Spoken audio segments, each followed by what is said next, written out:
How to build a compliant crypto exchange post-Coinbase. Crypto isn't going anywhere, though Coinbase might, so what the market needs is a fresh start. New exchanges that can avoid the ever-present threat of SEC enforcement by being structured correctly in the first place, writes Preston Byrne. I developed something of a reputation for being a skeptic about the legal propriety of selling cryptocurrency tokens in the United States. I used to write about this extensively, particularly in 2017 when I was studying for my master's in law and accordingly had more free time and latitude to say what I wanted. Moreover, I held this position when it was unpopular and non-obvious, unlike the recent crop of crypto critics like former government lawyer John Reed Stark, who seems to take endless glee in kicking the industry while it's down. See, for example, on July 9, 2014, when my friend Tim Swanson and I were quoted in a CoinTelegraph article mitigating the legal risks of issuing securities on a Cryptoledger, when I said that virtually nobody has done this correctly. To date, I have not seen a single crypto security that has been properly structured. Preston Byrne is a lawyer and partner of Brown Rudnick's Digital Commerce Group. People thought I was crazy at the time. Others probably thought I was just a jerk. The truth is probably somewhere between the two. Keep in mind, of course, that in 2014 the idea of an initial coin offering ICO didn't really exist. Entrepreneurs like Joel Dietz marketed his Swarm crowdfunding token as crypto equity, a term which fell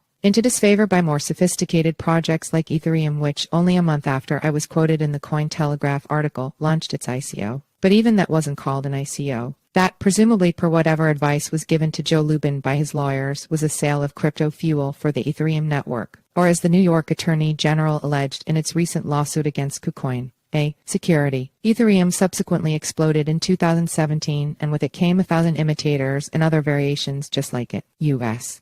regulators were slow to respond. Then SEC Director Bill Hinman added fuel to the ICO fire when made his famous Hinman speech, which set out the now discredited sufficiently decentralized exception to the Howey test. Keeping in mind that Hinman was based out of San Francisco, the general assumption among those of us who were not in the cool SF venture capitalist crowd was that they had successfully convinced that Ethereum, a popular investment out there, was the next internet, and the best thing for the government to do would be to get out of the way and let Ethereum prove it. I think it is safe to say, 5 years later, that Ethereum has not cracked a lot of the scaling issues it would have needed to do to become the next internet. With those broken promises on one side, perhaps it is not surprising that the government has decided to restore the status quo ante with the NIAG lawsuit against KuCoin. Confusion and weird settlements. What followed the Hinman speech can only be described as confusing. Until the Hinman speech, the SEC really had only gotten involved in the crypto business in cases of obvious and notorious fraud. The first such case that I can recall was the case of SEC versus Trenton Shavers and Bitcoin Savings and Trust, a Ponzi scheme, and SEC v. GAW Miners, Joshua Homero Garza et al.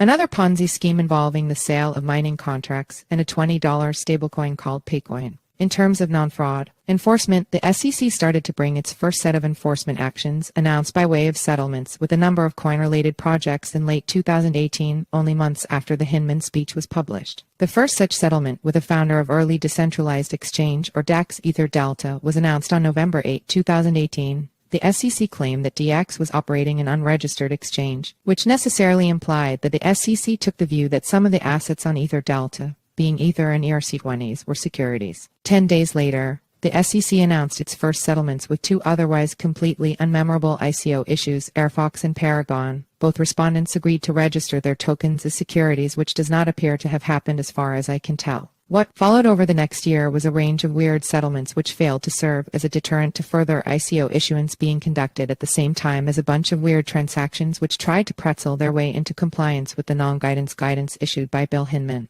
EOS, for example, which advertised its product on a giant Times Square billboard during Consensus 2017 and raised north of $4 billion in crypto as valued at the time, was somehow allowed to skate by paying a $24 million fine, and not even a requirement to register. Other projects were not so lucky. Kick Interactive, Telegram, and Ripple Labs launched absolutely gargantuan ICOs. Both Kick and Telegram lost badly in federal court, and I do not rate Ripple's chances. Similarly, the much smaller Elbright project, based in New Hampshire and which predated EOS by some years, was not, as far as I am aware, offered a settlement deal with the SEC which would have permitted their business to continue operating. The only logical reason I have been able to deduce for this is that the SEC's Boston office wanted a scalp, and the only place you'll find a crypto startup in New England is in New Hampshire. No surprises. This brings us to the Coinbase complaint. Nothing about it will come as a surprise to any attorney who has been practicing in the U.S.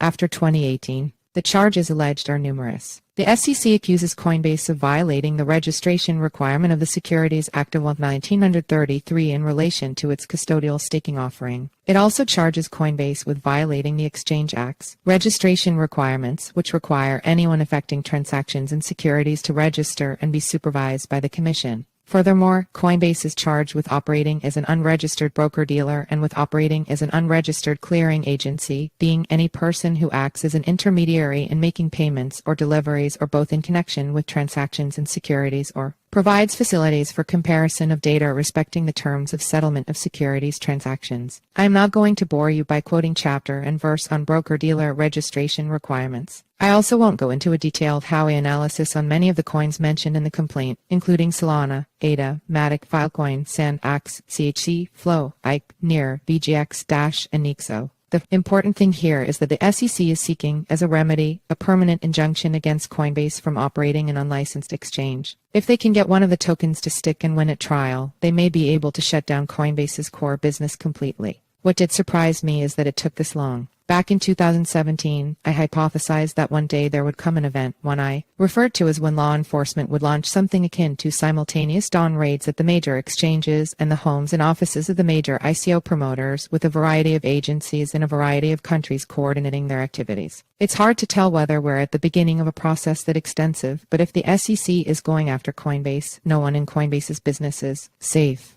I called that event the zombie marmot apocalypse, said it was massively bearish for crypto, and I think it is safe to say that it is now upon us. What now? The question then turns to what comes next. Crypto isn't going anywhere, so I think the answer is new exchanges that aren't carrying all this regulatory baggage. In terms of how that might look, here's my current thinking. Paradoxically, there is probably no better time, other than 2012, to start a crypto exchange than today. For the first time since perhaps the start of Bitcoin itself, compliance will cost less than non-compliance. Existing industry giants have a lot of legal technical debt they need to work through, which will distract them and cost enormous amounts of money. Crypto is not going to die. In places where it is growing most quickly, particularly Latin America and Africa, there is neither the political will nor the harmonized enforcement capacity to shut it down. Making companies like Coinbase treat crypto tokens as old-fashioned securities is like trying to regulate Starlink like we regulate road traffic. Equally, expecting the U.S. government to simply just let crypto happen was not realistic. Increased lobbying efforts and an openness to compromise by U.S.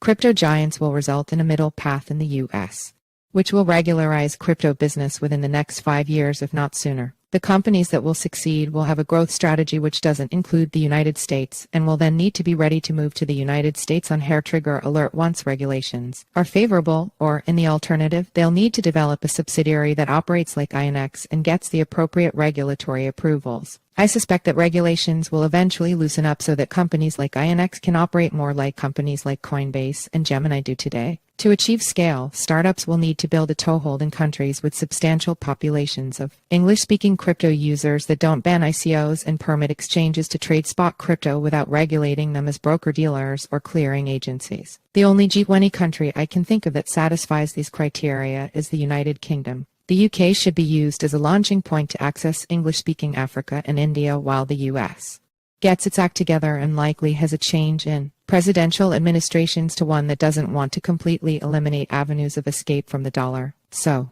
crypto's not dead, it's just in need of a little legal tune-up. May the best and most compliant startup win.